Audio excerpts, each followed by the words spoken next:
Assalamualaikum warahmatullahi wabarakatuh. Selamat sore semuanya. Sekarang kita lanjutkan materi berikutnya untuk pertemuan 2, yaitu tentang instrumen sistem pengendalian. Seperti biasa, saya mohon perhatiannya dari seluruh mahasiswa untuk bisa mengikuti materi ini dengan baik dari awal hingga akhir.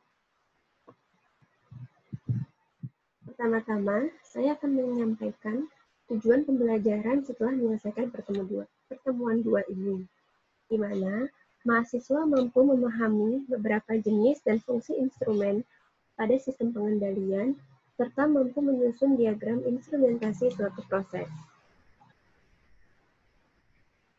Suatu sistem pengendalian memiliki beberapa instrumen, seperti sensor, transducer, konverter, aktuator, controller, dan beberapa instrumen lainnya yang memiliki fungsi masing-masing.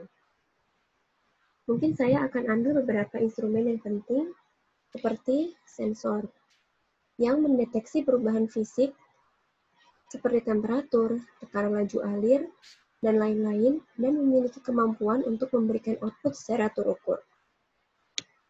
Contoh alat sensor ini misalnya termometer, untuk mendeteksi temperatur. Kemudian ada pula aktuator, untuk mengontrol variabel input sebagai respon terhadap sinyal dari controller. Selanjutnya ada controller, yang berfungsi untuk memantau sinyal dari transducer dan mengambil tindakan yang diperlukan untuk menjaga proses dengan cara mengaktifkan dan mengontrol aktuator. Kemudian ada juga transmitter yang mengubah hasil pembacaan dari sensor atau transducer menjadi sinyal standar, kemudian mentransmisikan sinyal tersebut ke monitor atau controller. Instrumen penting lainnya adalah final control element, yang berfungsi mengubah manipulated variable.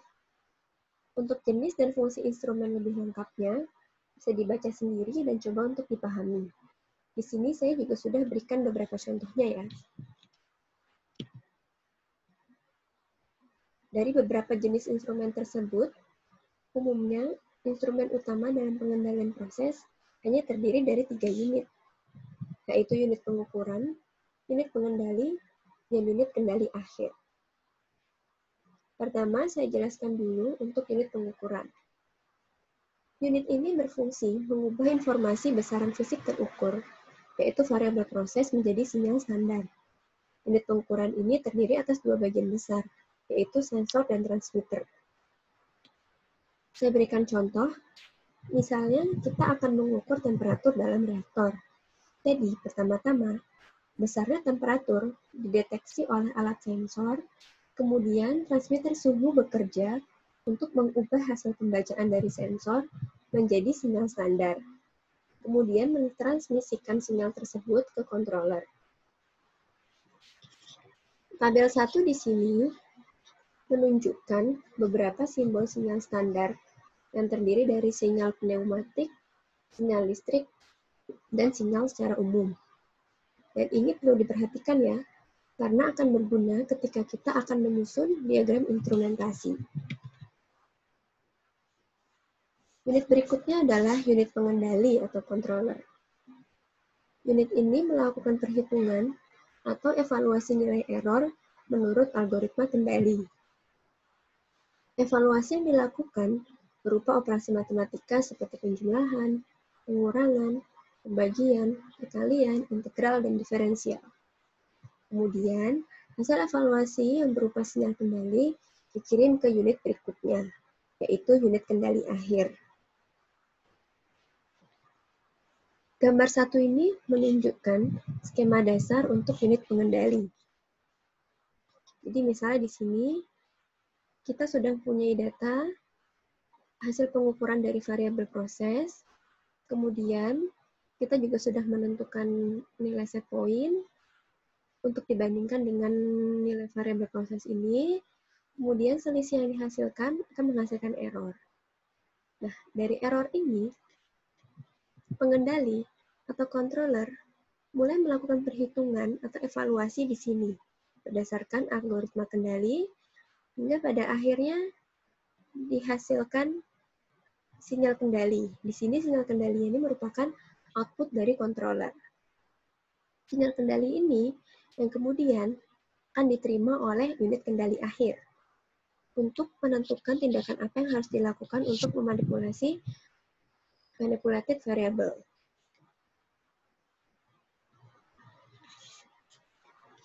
Kemudian, salah satu contoh unit kendali akhir yang paling banyak digunakan di industri adalah control valve. Jadi di sini unit kendali akhir ini merupakan unit yang penting juga dari suatu instrumen pengendalian proses di bagian yang paling akhir. Sekarang kita coba lihat kembali contoh kasus pemanasan cairan dalam penukar panas, seperti yang pernah disampaikan di pertemuan 1. Gambar 2B di sini menunjukkan diagram instrumentasi pengendaliannya. Kalau kita ingat kembali, variabel yang ingin dikendalikan di sini adalah suhu minyak keluar. Nah, terkait dengan itu, diperlukan beberapa instrumen, berupa sensor dan transmitter suhu sebagai unit pengukuran. Di sini, transmitter suhu dilambangkan dengan TT. Kemudian, instrumen berikutnya adalah temperatur controller yang dilambangkan dengan TC. Serta katup kendali atau control valve. Nah, jadi di sini menunjukkan transmitter suhu atau temperatur transmitter. Kemudian di sini ada TC, temperatur controller, dan di sini ada katup kendali sebagai unit kendali akhir atau biasa disebut juga dengan control valve. Nah, seluruh komponen ini bersamaan dengan sistem membentuk suatu control loop. Dan nanti kita akan bahas lebih lanjut tentang control loop ini.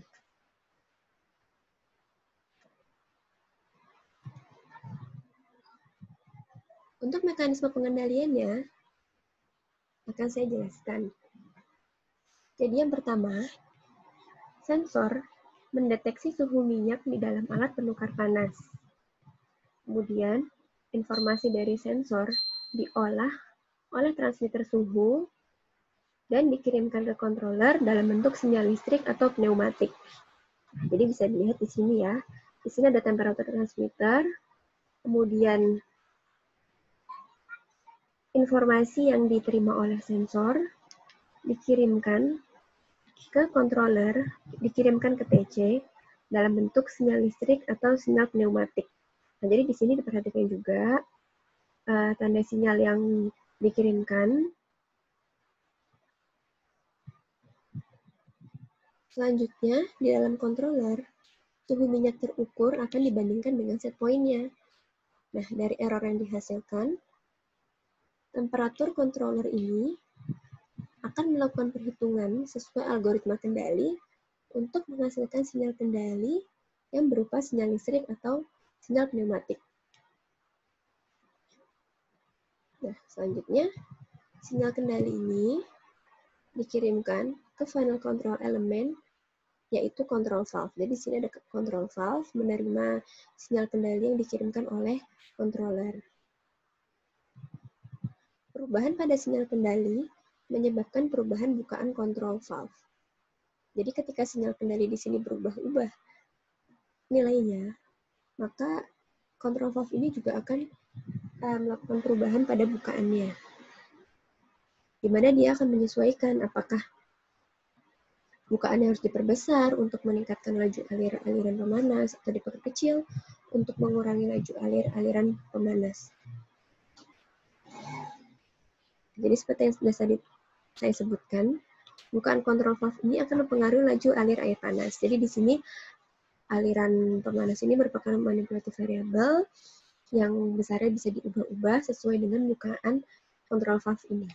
Kurang lebih mekanisme pengendaliannya seperti itu. Jadi ketika mahasiswa diberikan diagram instrumentasi kurang lebih seperti ini, saya harap mahasiswa bisa menjelaskan mekanisme pengendaliannya, beserta tugas dari masing-masing instrumen ini.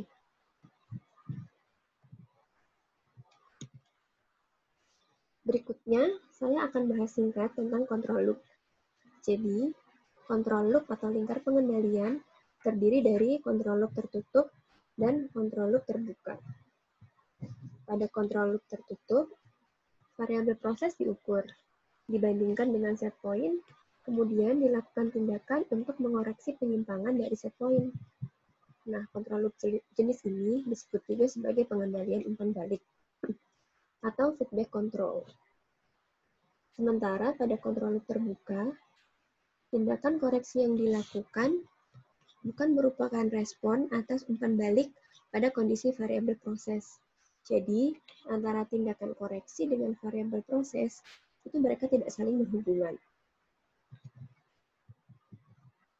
Untuk kasus pemanasan cairan yang sudah saya sampaikan tadi, itu termasuk dalam control loop tertutup.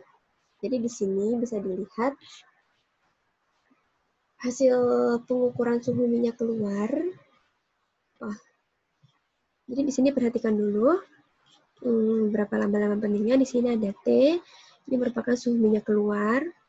Kemudian ada TR, itu merupakan set point, suhu minyak yang diinginkan. Kemudian ada S, di sini merupakan laju alir aliran pemanas atau laju alir air panas. Nah, jadi bisa dilihat ya, suhu minyak yang keluar dari penukar panas diukur menggunakan sensor, kemudian ditransmisikan. Nah, di sini dibandingkan dengan set point. Kemudian diolah. Nilai error yang dihasilkan diolah dalam pengendali suhu. Sampai akhirnya, katup kendali bisa menentukan tindakan apa yang harus dilakukan untuk mencapai suhu minyak yang diinginkan. Jadi di sini katup kendali melakukan tindakan untuk memanipulasi laju alir air panas. Di sini laju alir air panas masuk ke dalam penukar panas. Jadi di sini termasuk ke dalam kontrol loop tertutup karena seperti yang sudah dijelaskan tadi. Keluaran dari sistem diukur suhunya, kemudian hasil dari pengukuran ini akan mempengaruhi tindakan apa yang harus dilakukan oleh katup kendali untuk menyesuaikan si variabel proses itu. Kalau dilihat secara kasat mata juga di sini merupakan loopnya tertutup, jadi ini lingkar tertutup gitu ya. Ini. Nah, tadi sebelumnya sudah disebutkan bahwa kontrol loop tertutup disebut juga sebagai pengendalian umpan balik atau feedback control. Jadi di sini saya berikan informasi sedikit tentang feedback dan feed forward control. Cara kerja untuk feedback control sama dengan control loop tertutup dan sudah saya jelaskan sebelumnya. Sementara pada feed forward control, disturbance diantisipasi dengan cara mengendalikannya agar tidak mempengaruhi variabel proses. Nah, sekarang coba kita lihat kedua gambar di bawah ini. Pada feedback control, yaitu gambar A, yang diukur adalah variabel prosesnya. Jadi di sini kita lihat ada temperatur transmitter, ini kan tujuannya untuk mengukur suhu di dalam alat penukar panas. Oh ya, perlu diketahui juga, suhu cairan di dalam alat ini akan sama dengan suhu cairan keluar. Jadi ketika kita menginginkan suhu cairan keluar pada nilai tertentu, kita bisa mengukur suhu cairan yang ada dalam alat penukar panas. Jadi di sini yang diukur adalah suhu cairan dalam alat penukar panas dilambangkan dengan temperatur transmitter di sini. Kemudian katup kendali bekerja berdasarkan error yang dihasilkan dari pembacaan sensor dengan set point-nya. Sementara pada feed forward control, Pada gambar 4B ini, kita bisa lihat ada beberapa transmitter yang terhubung pada cairan masuk dan juga aliran pemanas yang masuk. Nah, jadi di sini kita lihat ada FT. FT di sini menunjukkan flow transmitter.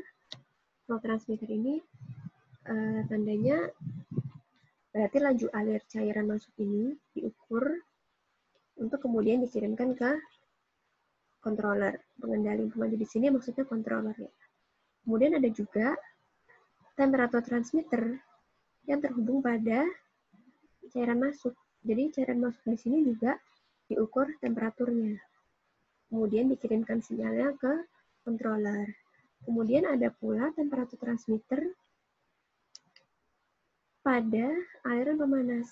Jadi di sini menunjukkan bahwa pemanas ini diukur suhunya, kemudian sinyalnya dikirim juga ke controller.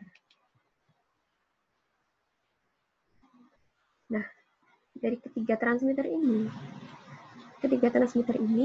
masuk ke dalam suatu controller yaitu pengendali umpan maju.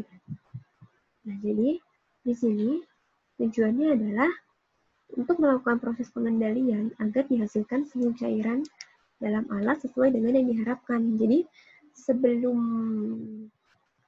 variabel inputnya ini masuk ke dalam alat penukar panas, dilakukan pengendalian terlebih dahulu sehingga akhirnya di dalam alat ini diperoleh cairan yang suhunya sesuai dengan yang kita harapkan. Jadi kurang lebih itu adalah perbedaan antara feedback dan feed forward control. Kalau pada feedback control yang diukur adalah variabel prosesnya, sementara pada feed forward control yang diukur adalah disturbance-nya, gangguannya atau variabel input-nya. Jadi seperti itu. Nah, jadi kurang lebih itu saja materi yang bisa saya sampaikan. Saya harap siswa semuanya paham. Kalau misalnya ada yang belum dipahami, silakan disampaikan pertanyaannya dalam forum diskusi. Atau kalau misalnya ada saran juga bisa disampaikan dalam forum. Dan sebelum menutup materi ini, seperti biasa saya berikan catatan referensi yang saya gunakan dalam menyusun materi ini. Jadi kalau misalnya ada materi yang dirasa kurang atau mahasiswa ingin membaca lebih dalam terkait dengan materi ini, bisa dilihat salah satu atau beberapa referensi yang saya berikan di sini.